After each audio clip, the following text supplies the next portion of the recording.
Jesus, seu coração. É uma imensa satisfação e alegria estar com vocês novamente, aproveitando cada momento que é possível. Eu quero dar sequência na nossa reflexão à luz do texto que Lucas registra, a bela narrativa que ele constrói e vai desenvolvendo ao longo do livro de Atos dos Apóstolos. A ênfase da mensagem anterior ficou evidenciada na ação de Deus para salvar os homens e inseri-los no seu propósito. Isso é tão lindo, porque essa é uma realidade revelada nas Escrituras desde a ordem criacional. Antes do homem decidir conscientemente desobedecer a ordem direta de Deus ali no Jardim do Éden, nós já encontramos essa realidade. Deus cria o homem para viver com ele e ser coparticipante na administração da criação. Isso é maravilhoso. E nós vemos então desde a criação, desde essa ordem criacional, Deus chamando, Deus se revelando ao homem que ele havia criado e inserindo ele no seu propósito.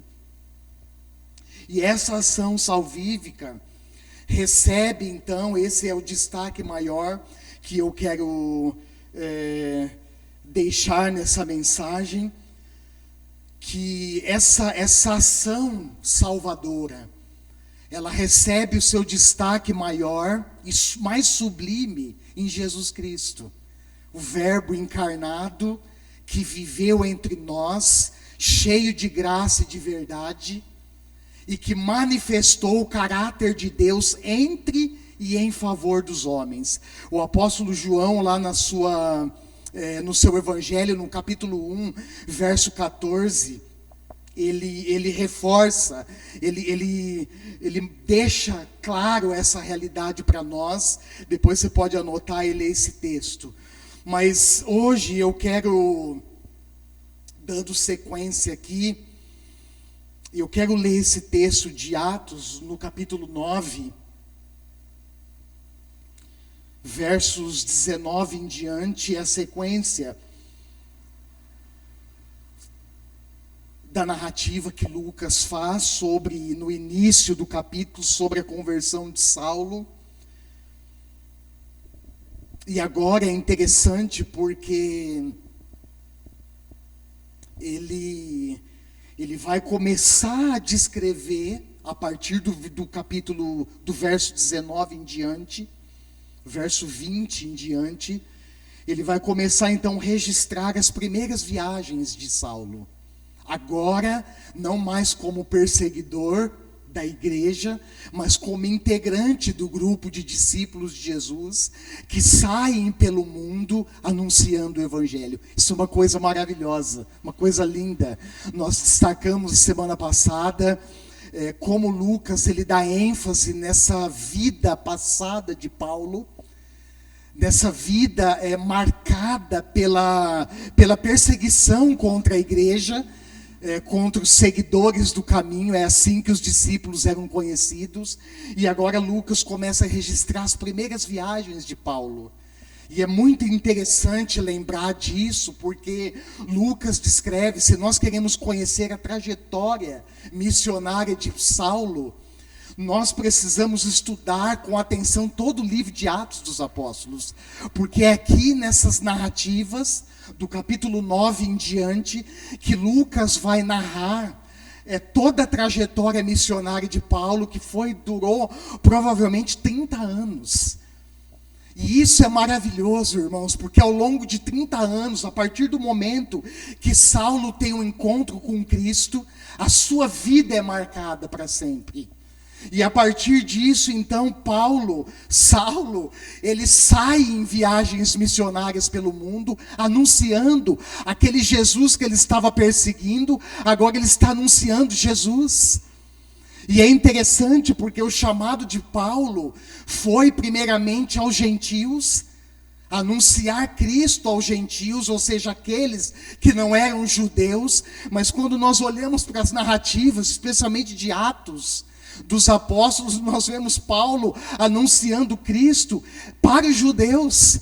Ele passa primeiro nas sinagogas, que era o local onde havia uma reunião, uma concentração dos judeus e de outras pessoas, mas o público predominante era de judeus, e é nessas sinagogas, nessas assembleias, que Paulo então passa anunciando Cristo. E isso então se estende por toda a sua vida, mais ou menos 30 anos de missões. Já pensou? 30 anos anunciando Cristo pelo mundo, 30 anos vivendo experiências maravilhosas com Deus, mas também experiências de adversidade. Mas o fato é que Deus salva, porque Deus queria fazer dele e fez dele um instrumento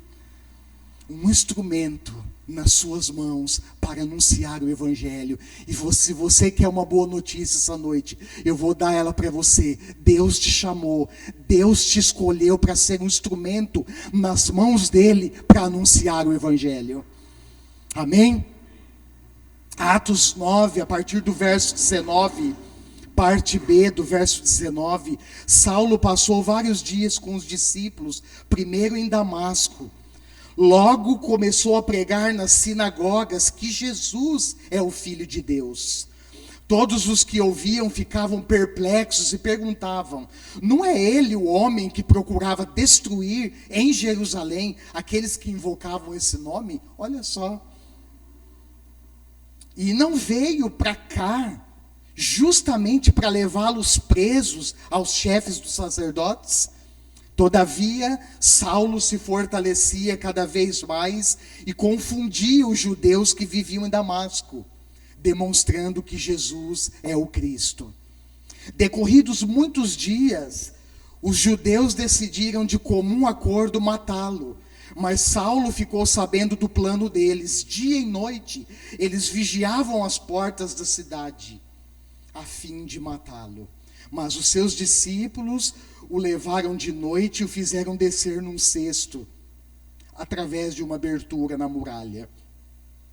Quando chegou a Jerusalém, tentou reunir-se aos discípulos, mas todos estavam com medo dele, não acreditando que fosse realmente um discípulo.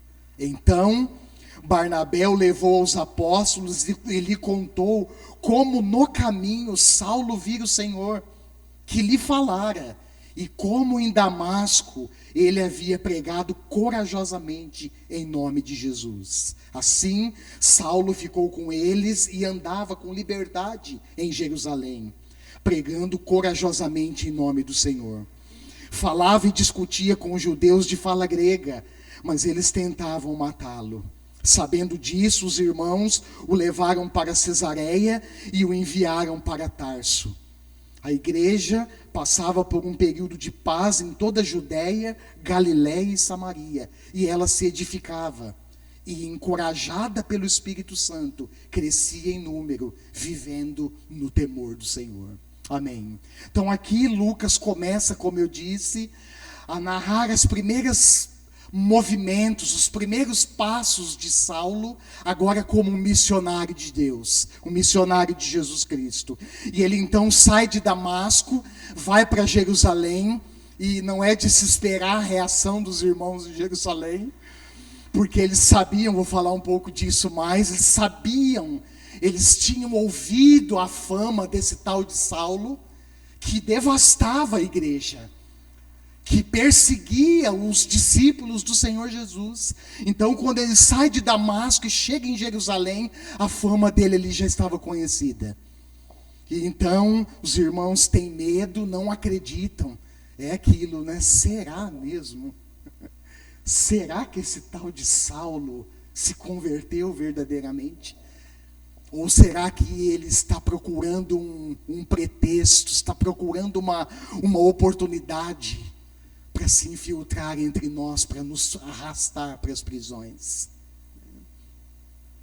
Mas o fato é que Saulo era um instrumento de Deus.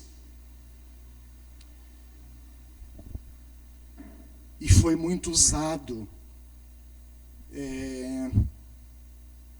para anunciar o evangelho por onde ele passava. Eu comecei falando sobre a ação salvífica de Deus, e eu quero abordar mais ainda alguns detalhes antes de entrar propriamente na questão de Saulo. E também aparece em cena, na semana passada nós destacamos bastante sobre Saulo, mas nessa narrativa aparece uma pessoa importantíssima, irmãos, na vida de Saulo, um homem chamado José, que era um levita de Chipre.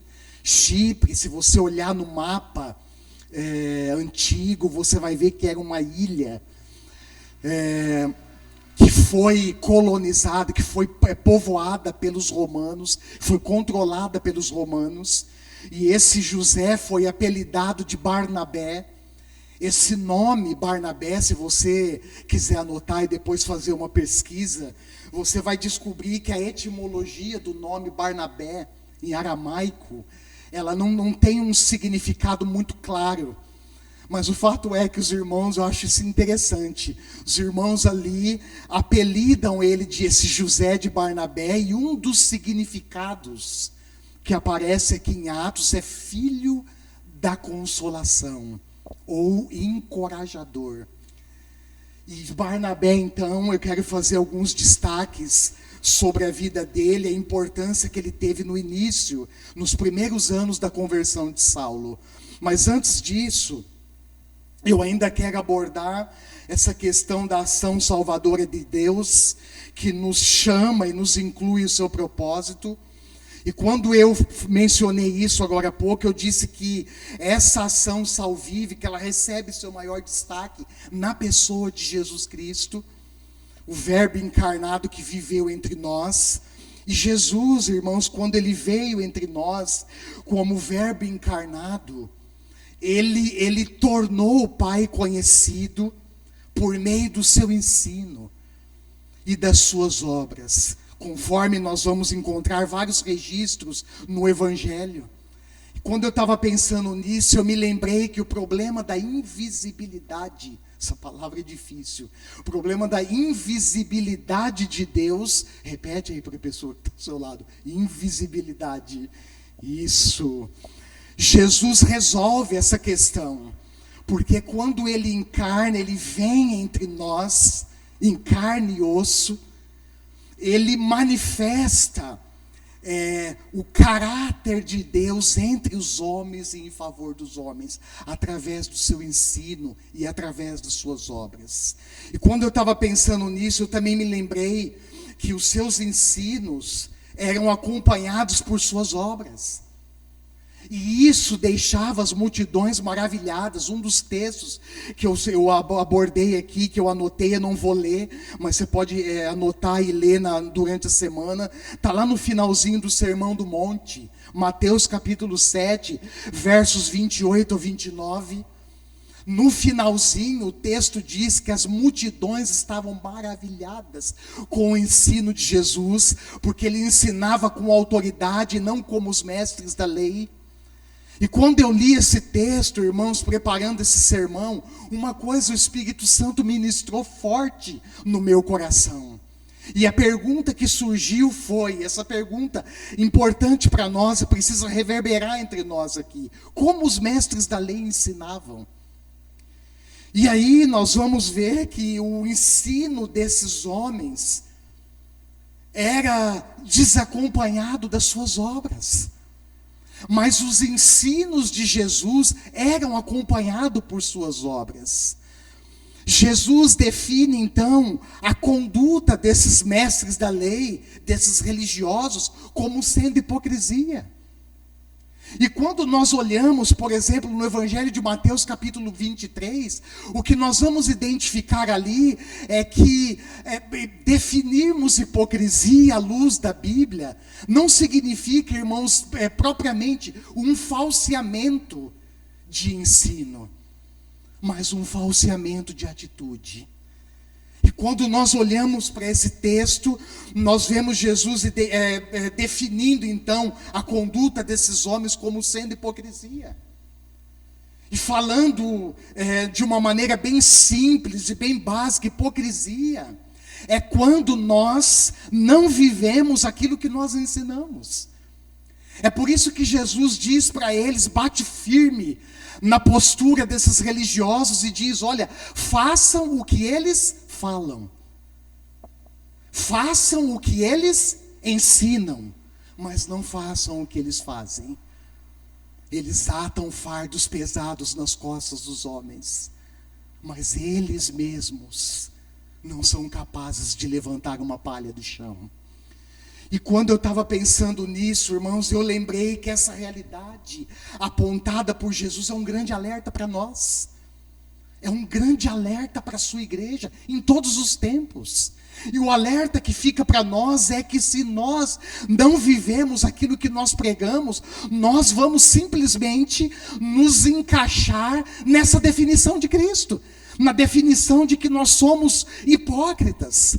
Pessoas que ensinam, pessoas que pregam algo que acredita, mas no fundo não vivem aquela verdade. Que no fundo essa verdade, ela não modifica a nossa vida. Ela não transforma a nossa existência em todas as áreas da nossa vida. E isso é um grande alerta para nós. E eu também me lembrei, pensando nisso, que Nicodemos, lembra dele? Lá no Evangelho de João, capítulo 3, um mestre no judaísmo, ele reconhece esse texto, eu quero ler junto com vocês. Abre a sua Bíblia, Evangelho de João, capítulo 3, verso 2. Esse mestre no judaísmo, que tinha prestígio na sociedade daquele tempo, que era conhecido entre os judeus, ele reconhece, olha só o texto, a autoridade do ensino de Jesus, com uma afirmação surpreendente. Olha a afirmação que Nicodemos faz diante do Senhor Jesus. Verso 1 também, um fariseu chamado Nicodemos, uma autoridade entre os judeus, ele veio a Jesus à noite e disse: mestre, sabemos que ensinas da parte de Deus. Olha só, esse é um primeiro ponto. Ele reconhece que o ensino de Jesus é legítimo, porque o ensino de Jesus vem de quem? Vem de Deus. Pois ninguém, olha o segundo reconhecimento, pois ninguém pode realizar os sinais milagrosos que estás realizando, que estás fazendo, se Deus não estiver com ele. Os ensinos de Jesus, irmãos, eram acompanhados por suas obras. O ensino de Jesus marcava o seu estilo de vida, o seu modo de viver, o seu modo de pensar e de agir diante dos judeus. E Nicodemos está reconhecendo isso aqui.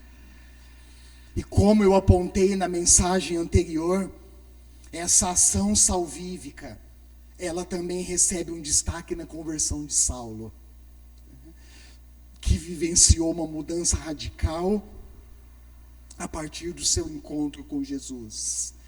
De perseguidor da igreja, ele se torna discípulo. Aleluia! E passa a proclamar nas sinagogas que Jesus é o Filho de Deus. Atos 9, 19 e 20. A conversão, irmãos, leva à ação. Nós não podemos esquecer disso. A conversão leva à ação. A conversão produz transformação. Conversão que não produz transformação, irmãos, não é conversão. Encontros com Jesus, preste atenção nisso, encontros legítimos com Jesus, que não produzem mudança na nossa mentalidade e na nossa conduta, não é encontro verdadeiro com Ele. Porque a conversão, ela conduz a uma transformação de vida. E nós sabemos, quando nós olhamos para as Escrituras Sagradas, que essa conversão, ela é uma condição de vida, irmãos. A conversão, ela não é como muitos dessa geração pensam. E como muitas dessas gerações estão encarando, como se fosse uma experiência semanal com Jesus, como se fosse uma experiência isolada com Jesus. Não, a conversão, irmãos, nos coloca num caminho de mudanças. A conversão em Cristo, ela nos coloca num caminho de transformação. E nós sabemos que essa transformação é diferente do novo nascimento.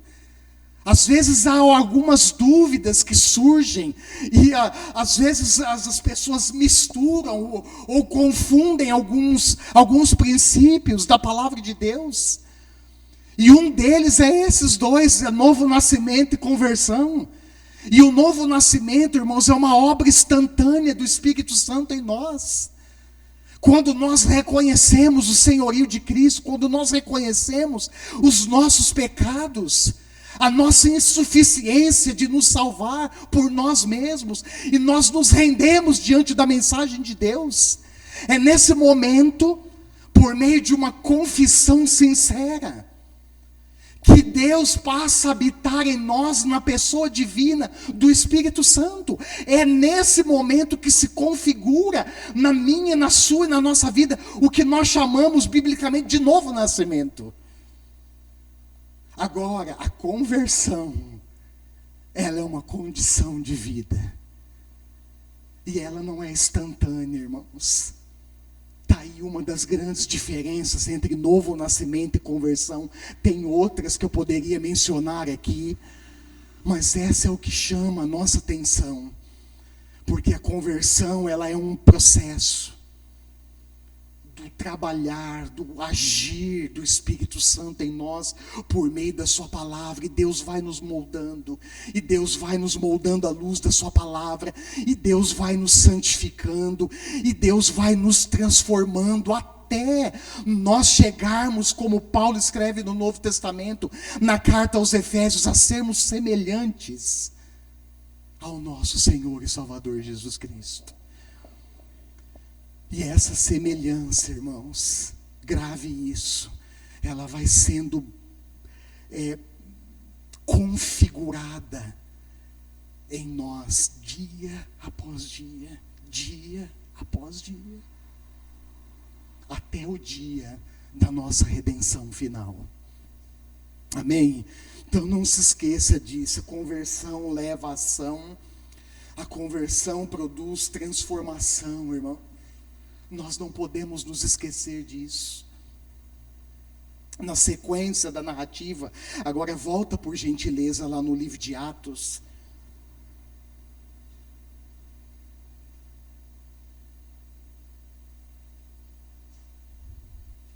Eu quero dar um destaque agora, porque aparece Barnabé.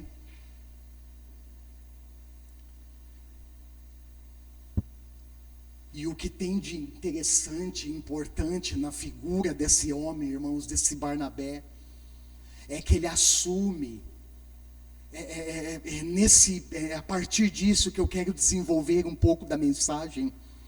Barnabé, ele assume uma postura corajosa em relação à conversão de Saulo, porque o texto diz que ele sai em viagem de Damasco para Jerusalém. Quando ele chega em Jerusalém, a fama dele ali já tinha se espalhado. As pessoas estavam com medo, e isso não é de se espantar, eles estavam com medo. Porque até então, aquele que batia de porta em porta, de casa em casa, e arrastava os discípulos para as prisões, agora estava anunciando o Jesus que ele sempre perseguiu. E a fama de Paulo é conhecida, eles estão com medo, não acreditam na conversão de Saulo. E aí aparece Barnabé. E Barnabé, ele assume, irmãos, essa postura corajosa em relação à conversão de Saulo. Eles, após passar vários dias com os discípulos em Damasco, Saulo precisa fugir. Olha, nós lemos no texto, ele precisa fugir para Jerusalém, porque os judeus decidiram matá-lo. E quando eu estava lembrando disso, pensando nisso a partir do texto, eu me lembrei que ele começa a sofrer na pele as implicações de ser um seguidor de Cristo. O próprio Deus, ao chamá-lo, volta um pouquinho, olha só o capítulo 9. A resposta que Deus dá para Ananias, lá no versículo 15, 16, mas o Senhor disse a Ananias estava com receio de se encontrar com Saulo, mas depois que ele recebe a instrução de Deus, ele vai e obedece. Olha a palavra de Deus.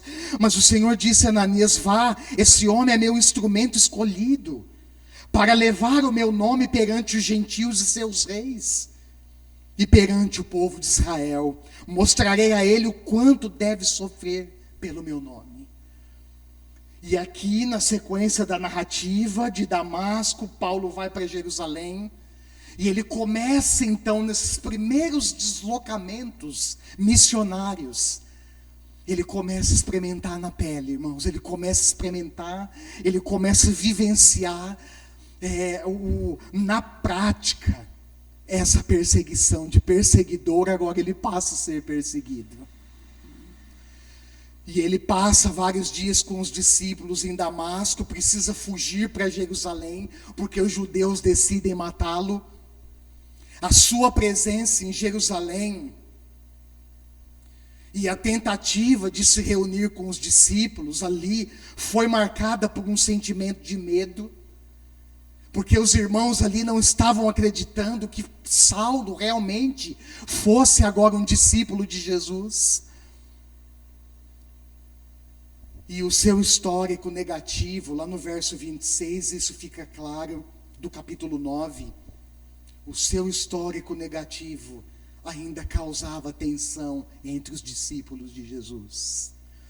O histórico negativo dele, caracterizado por uma postura radical de perseguição contra os seguidores de Cristo, contra os seguidores do caminho, é assim que eles eram chamados. Reforça ainda mais, irmãos, a mudança extraordinária que Jesus realizou na vida desse homem. A obra de transformação que Cristo realiza em nós é maior do que qualquer histórico negativo do passado. Eu fiquei pensando, lembrando disso, quando eu estava vendo os vislumbres da conversão, logo aqui no comecinho, os vislumbres da conversão desse homem chamado Saulo. A obra de transformação que Cristo, irmãos, realiza em nós, realiza em você, em mim, é maior do que qualquer histórico negativo do passado. Isso é maravilhoso. É quando nós olhamos para a nossa vida outrora e olhamos para a nossa vida presente e conseguimos identificar na nossa vida marcas autênticas da transformação que Cristo tem realizado em nós. Irmãos, isso é maravilhoso. É lembrar que Deus nos resgata. É lembrar que as marcas do passado, do histórico negativo do passado, agora foi tratado, foi retirado pelo sangue de Jesus em nós. Isso é maravilhoso. É quando não só nós reconhecemos, mas quando aqueles que estão em nossa volta, em torno de nós, reconhecem a grande obra que Deus fez na nossa vida. Eu não sei se você já teve essa experiência de se encontrar com amigos de outrora, de se encontrar com amigos das baladas da vida. Ai, ai, ai. E eles olharem para você e perceberem nitidamente estampado em você agora o caráter de Cristo. Irmãos, isso é maravilhoso. Eu acredito que mais do que 1000 palavras, esse testemunho pessoal, com certeza, gera um impacto na vida daqueles que nos conheceram na vida outrora. distante de Deus, mas agora com Deus e discípulos de Jesus. Amém? Nesse momento, olha o verso 27. Entra em cena esse Barnabé, que leva Saulo até os apóstolos. A turma estava com medo dele, não é de se espantar, porque em toda aquela redondeza, a fama de Saulo ficara conhecida por ser o perseguidor dos discípulos de Jesus, dos seguidores do caminho. E agora, então, Barnabé entra em cena, leva Saulo até os apóstolos e testemunha ao seu favor. Olha o versículo 27. Quando chegou a Jerusalém, olha o 26, quando chegou a Jerusalém, tentou se encontrar com os discípulos, mas todos estavam com medo dele, não acreditando que fosse realmente um discípulo. Então Barnabé o levou aos apóstolos. Olha a conduta de Barnabé, irmãos. E lhes contou como no caminho Saulo vira o Senhor que lhe falara, e como em Damasco ele havia pregado corajosamente em nome de Jesus. Interessante, porque de perseguidor, agora Paulo vai passar a ser perseguido por causa do Evangelho, por ser discípulo desse Jesus que ele perseguia. E aí, a postura de Barnabé em relação à conversão de Saulo nos ensina lições importantes, e eu quero fazer alguns destaques para vocês. Primeiro, que nós precisamos valorizar a obra de Cristo na vida das pessoas. Por mais sombrio e negativo que tenha sido a sua vida sem Cristo, irmãos, o foco não deve estar no histórico sem Cristo, e sim no histórico presente com Cristo. É isso que eu vejo quando eu olho para esse testemunho de Barnabé diante dos irmãos, dos apóstolos, ali em Jerusalém. Ele estava dizendo, em outras palavras, olha, aquele que nos perseguia, agora se tornou do nosso time. Aquele que nos perseguia, que assolava a igreja, agora está do nosso lado, é discípulo de Jesus também.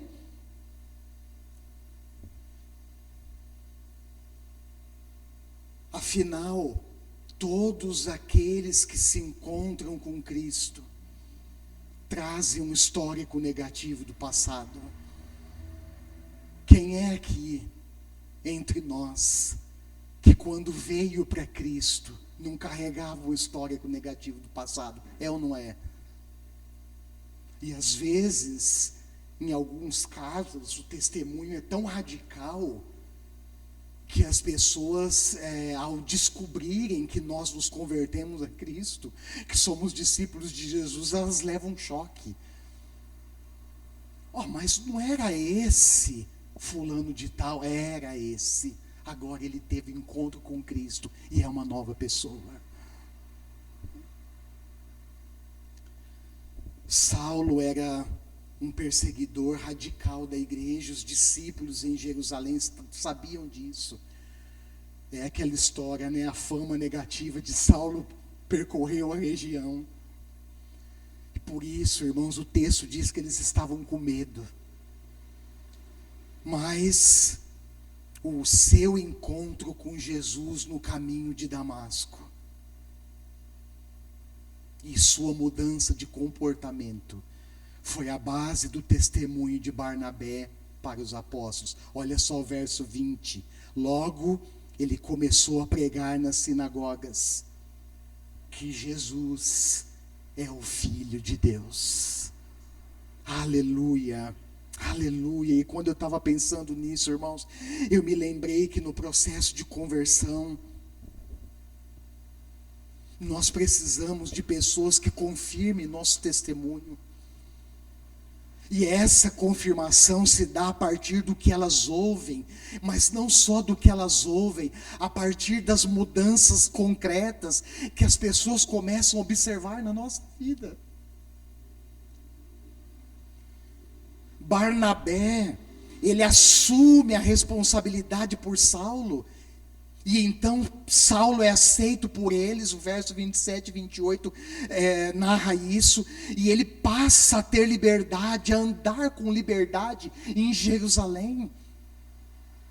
E quando isso acontece, irmãos, Paulo tem mais liberdade para anunciar Cristo ali, para anunciar a salvação em Jesus. A conversão é caracterizada por uma mudança profunda que Deus vai realizando na nossa vida ao longo do caminho. Foi isso que aconteceu na vida de Saulo. A conversão, de acordo com o ensino de Paulo, eu quero ler esse texto junto com vocês. Abre comigo, Efésios capítulo 4, versos 22 em diante. Olha só. A conversão, de acordo com o ensino de Paulo aqui aos Efésios, envolve abandonar a velha vida e viver uma nova, irmãos. E sabe, quando eu estava pensando nessa realidade da palavra de Deus, nessa realidade de mudança na vida de Saulo, eu fiquei pensando, irmãos, que o que as pessoas precisam ver a nosso redor, aquelas que nos cercam, aquelas que nos envolvem, o que elas precisam ver em nós é uma mudança de vida concreta. O que elas precisam ver em nós não é um bom discurso, um legal discurso, um discurso aceitável apenas. O que elas precisam ver em nós é uma vida marcada, transformada pelo Evangelho. E nesse texto, é isso que eu vejo Paulo escrevendo aos irmãos ali em Éfeso. E ele está trazendo essa realidade maravilhosa, que a conversão envolve abandonar a velha vida e viver uma nova. Nós só podemos ser revestidos do novo quando nós abandonamos o velho, irmãos. Efésios 4, olha só, a partir do 22 em diante.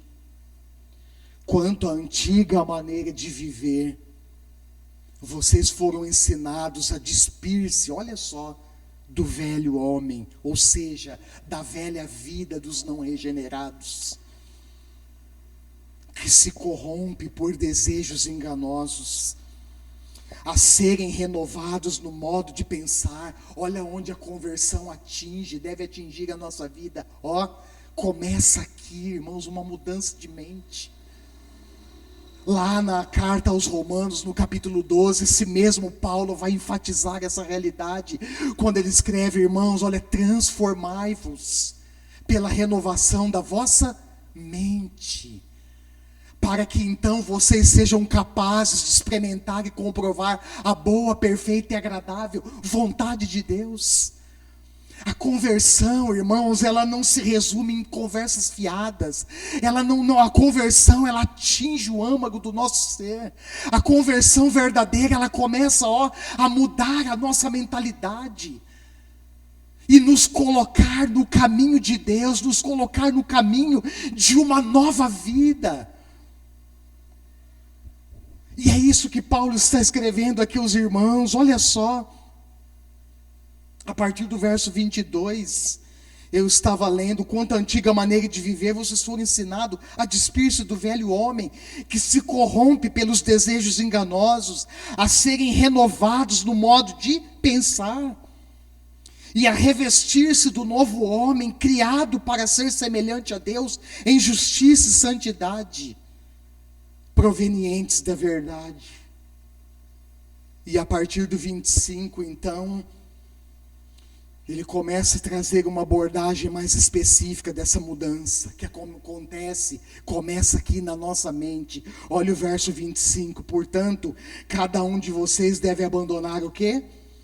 A mentira e falar a verdade. Porque abandonar o pecado, irmãos, é uma característica que de fato mostra que nós estamos no caminho da conversão. Eu não sei se você já conversou, teve oportunidade de conviver com pessoas que se titulam discípulos de Jesus. crentes no Senhor, membros da comunidade de discípulos de Jesus nesse mundo, mas quando nós olhamos para a vida da pessoa, irmãos, nós não enxergamos ali mudanças. E o que a palavra de Deus está nos enfatizando aqui nas palavras de Paulo, agora para a igreja em Éfeso, é que a conversão, ela provoca em nós uma mudança. E que essa mudança, ela começa na nossa maneira de pensar. E olha, ele vai descrevendo: aquele que for mentira, abandone a mentira e passe a falar a verdade. Pois todos somos membros de um mesmo corpo. 26, quando vocês ficarem irados, não pequem. Apaziguem a sua ira antes que o sol se ponha. E não deem lugar ao diabo. O que furtava, não furte mais. Antes, trabalhe fazendo algo de útil com as mãos, para que tenha o que repartir com quem estiver em necessidade. 29, nenhuma palavra torpe saia da boca de vocês, mas apenas a que for útil para edificar os outros, conforme a necessidade, para que conceda graça aos que ouvem. Não entristeçam o Espírito Santo de Deus, com o qual vocês foram selados para o dia da redenção. Olha só, livrem-se de toda amargura, indignação, ira, gritaria, calúnia, bem como de toda a maldade. Sejam bondosos e compassivos uns para com os outros, perdoando-se mutuamente, assim como Deus os perdoou em Cristo. Aleluia. Olha só, irmãos, Paulo começa a descrever de maneira clara as marcas, as mudanças nítidas e reais que acontecem na vida daqueles que têm o encontro com Cristo. E são essas marcas de mudança que nós chamamos de conversão.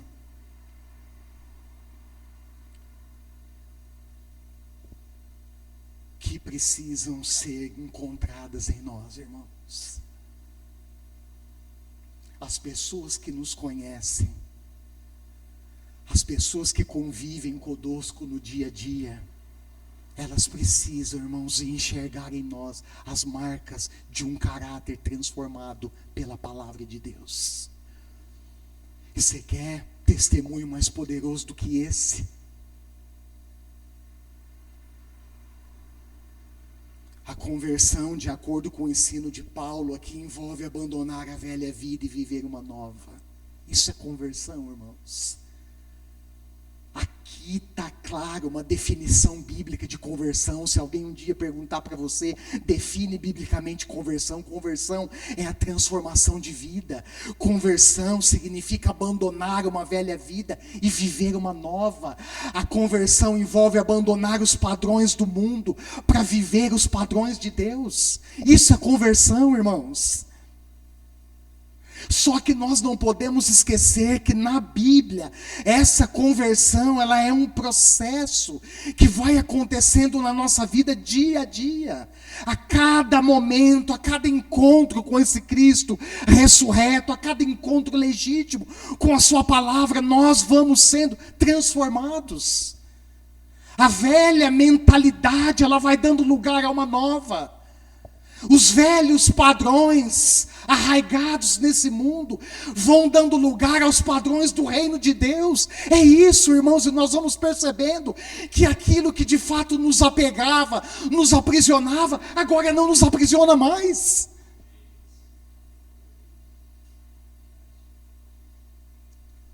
Estar em Cristo, 2 Coríntios 5,17, significa ser uma nova criação, uma nova pessoa. Sabe, irmãos, quando eu penso nisso e olho para a minha própria vida e percebo quanto ainda Deus tem a trabalhar em mim, e eu digo para você com convicção, eu preciso dessa mudança, irmãos. E quando eu olho para a igreja, sabe o que eu percebo, irmãos? Que o mundo que está carente de Deus precisa ver na igreja pessoas transformadas. aqueles que nos cercam, irmãos, aqueles que vão ouvir de nós a mensagem do Evangelho, a mensagem salvadora, precisam ver em nós marcas autênticas de uma mudança de vida. Porque senão as pessoas não darão crédito à mensagem de Deus proclamada através de nós.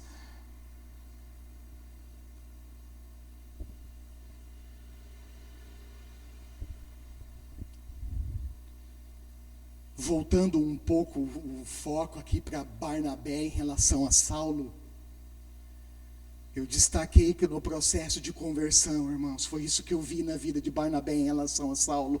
Nós precisamos de pessoas, não esqueça disso, que nos encorajem pelo caminho.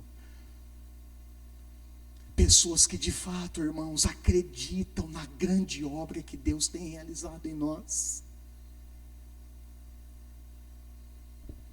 E quando eu toco nesse ponto, eu me lembro da minha conversão.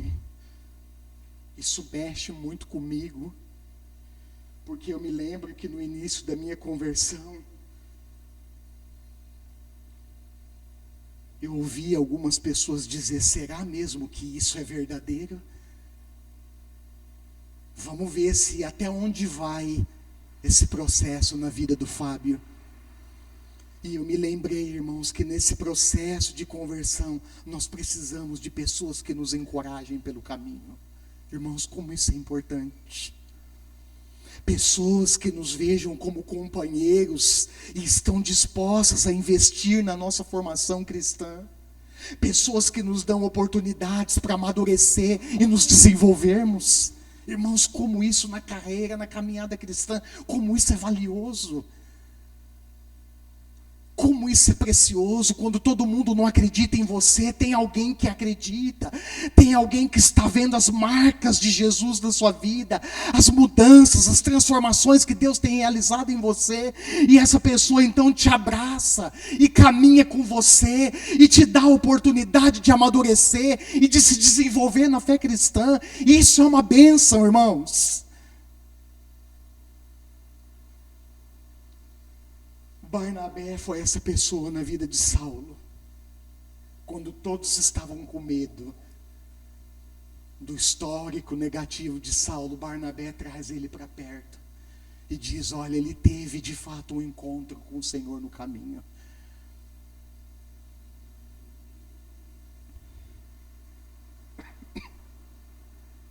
Ele teve um encontro com Jesus ressurreto na estrada de Damasco. E ele passou a anunciar corajosamente, em Damasco ainda, esse Jesus maravilhoso e ressurreto. Barnabé busca, olha só, lá no capítulo 11, verso 25 a 26, isso é muito legal, porque ele busca Saulo em Tarso. É interessante porque Saulo sai de Damasco, e ele vai para Jerusalém. De Jerusalém, ele precisa sair rápido para a sua cidade natal, chamada Tarso. Porque os judeus estavam querendo matá-lo. Interessante, né? Aquele que perseguia, agora está sendo perseguido por causa de Cristo. E então Barnabé, lá em Atos capítulo 11, verso 25 e 26, ele busca Saulo em Tarso. E sabe para quê, irmãos? Para trabalhar com ele em Antioquia da Síria. Olha que coisa linda. Onde a igreja estava crescendo. Barnabé confere, é como se ele tivesse, irmãos, autenticando a conversão de Saulo. E ele chama Saulo para perto e diz: olha, tem uma missão em Antioquia da Síria, a igreja está crescendo, eu quero você comigo, eu quero você do meu lado nessa missão. E quando eu pensei nisso, uma pergunta saltou com ênfase no meu coração. E eu quero dividir essa pergunta com vocês antes de transicionar para a conclusão da mensagem. A pergunta é a seguinte: nós estamos realmente dispostos a buscar pessoas e investir nelas?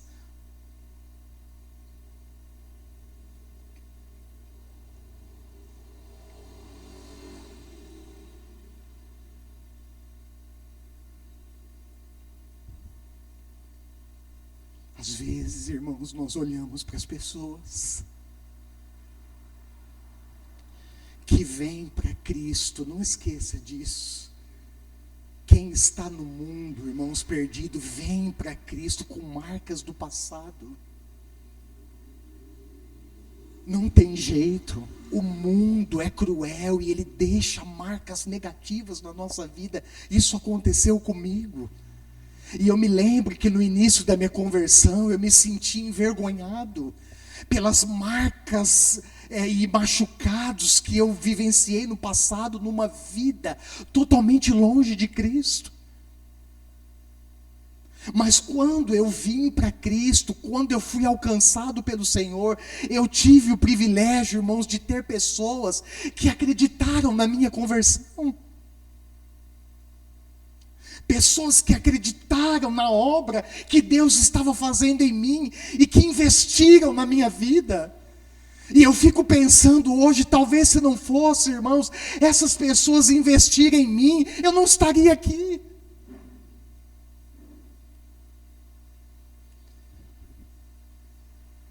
Pessoas que de fato pagam o preço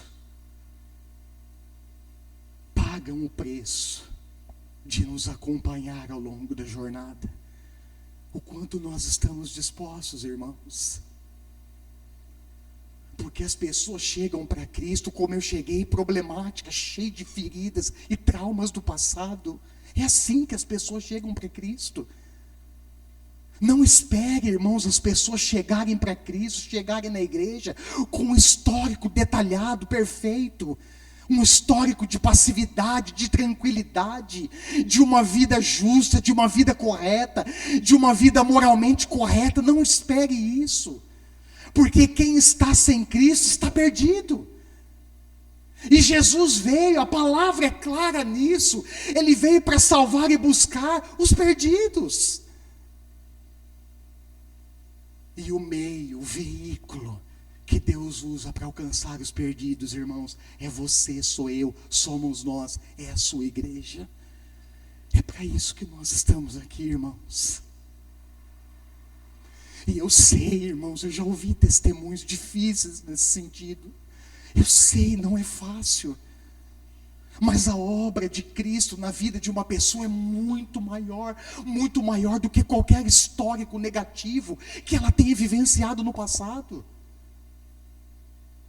Vai vir para a igreja mentiroso, vai vir para a igreja ladrão, vai vir para a igreja, irmãos, prostitutas, vai vir para a igreja pessoas com história de relacionamento homoafetivo, vai vir pessoas na igreja com todas as marcas negativas que você pode imaginar que esse mundo imprime na vida das pessoas.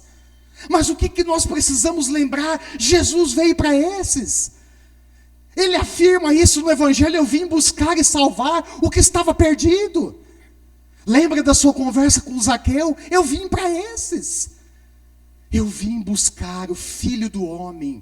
Esse é o título que Jesus usa para si mesmo nos Evangelhos. O Filho do Homem veio buscar e salvar o que estava perdido. E sabe quem é que Deus vai usar nessa missão? Você, eu, nós.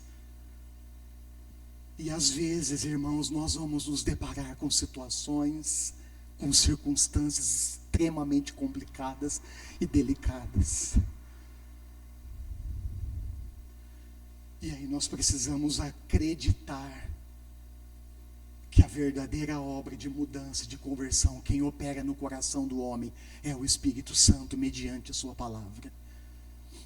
E nós, pastor, qual é a nossa participação nessa história? É anunciar Cristo, irmãos, é acolher as pessoas.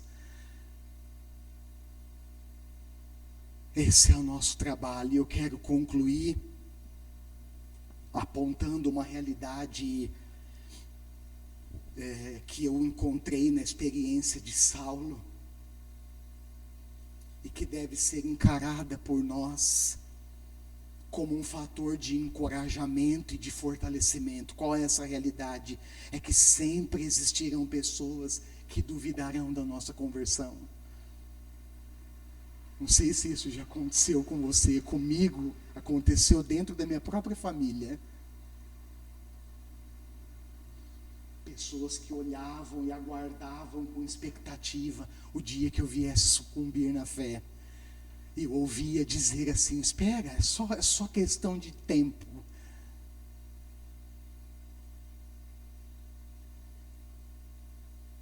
Pessoas que duvidaram do meu chamado, irmãos.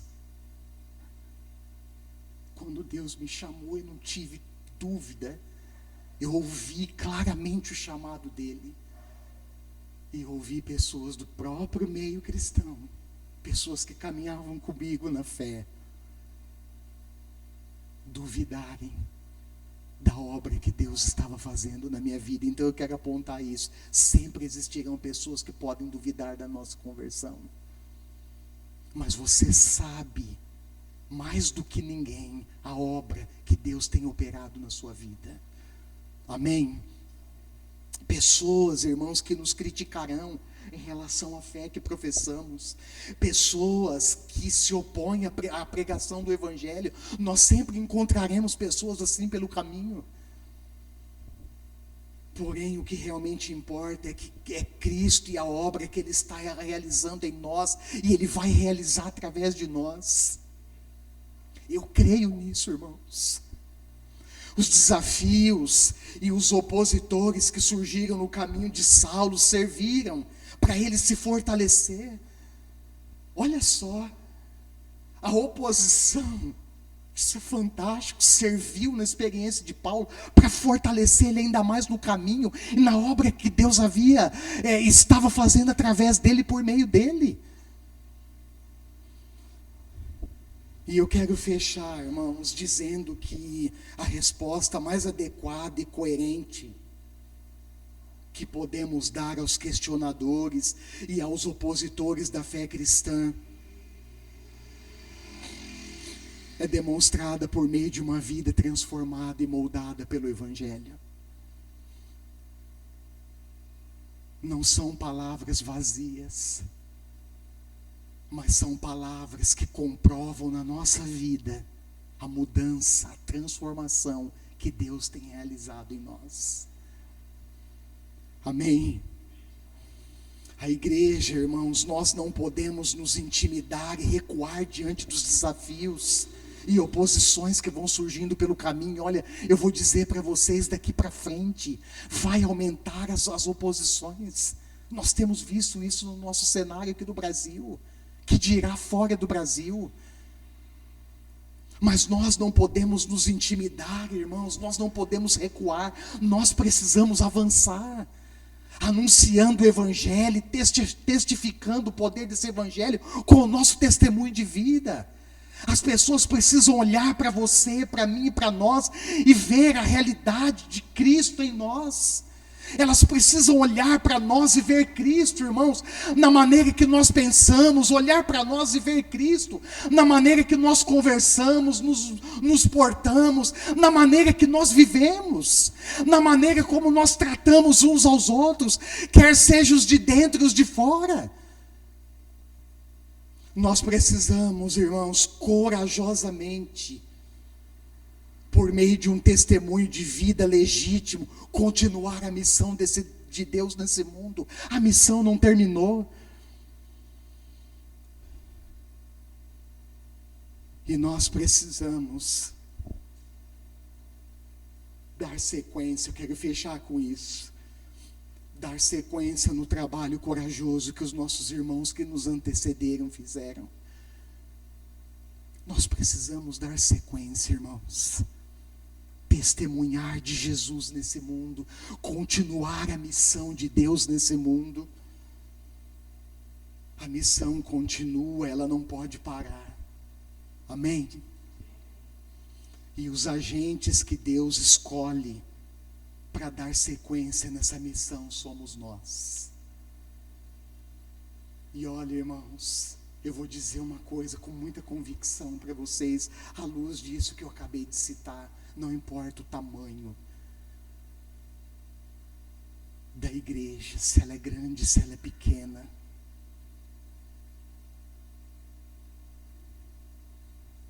Não importa se nós somos poucos ou muitos. O que importa é a nossa fidelidade a Deus e a missão que Ele delegou a nós a cumprir nesse mundo. É isso que importa, irmãos. E eu creio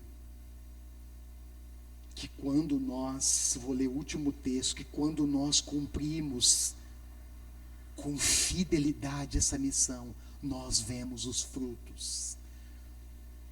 Nós colhemos os frutos, não importa o tempo, mas o que importa são os frutos. E um texto que deixa para mim assim uma das mais sublimes promessas para a igreja no cumprimento dessa missão. Eu quero ler com você, está lá no Evangelho de Mateus. É um texto conhecido por nós, no capítulo 28. A partir do verso 18, Mateus 28, 18 em diante, aqui tem para mim uma das mais maravilhosas, a mais maravilhosa promessa que nós temos enquanto nós cumprimos a missão. Olha só, então Jesus aproximou-se deles, logo após a sua ressurreição, e disse: foi-me dada toda a autoridade nos céus e na terra, portanto vão e façam discípulos de todas as nações, batizando-os em nome do Pai, do Filho e do Espírito Santo, ensinando-os a obedecer a tudo o que eu lhes ordenei. Enquanto nós cumprimos a missão, nós carregamos conosco essa promessa maravilhosa que vem na sequência. Olha só, parte B do verso 20: e eu estarei sempre com vocês até o fim dos tempos. O que Jesus está dizendo para nós é que enquanto nós fazemos a missão, nós temos a certeza da presença dele conosco. Irmãos, isso é maravilhoso. E fico me perguntando se precisamos de um encorajamento maior do que esse. Mas preste atenção, enquanto nós caminhamos e fazemos a missão, nós temos a certeza da presença do Jesus ressurreto conosco. Feche os seus olhos por um instante. Aqueles que depois vão acompanhar a mensagem pelo canal do YouTube, que você seja ministrado e despertado, encorajado pela palavra de Deus.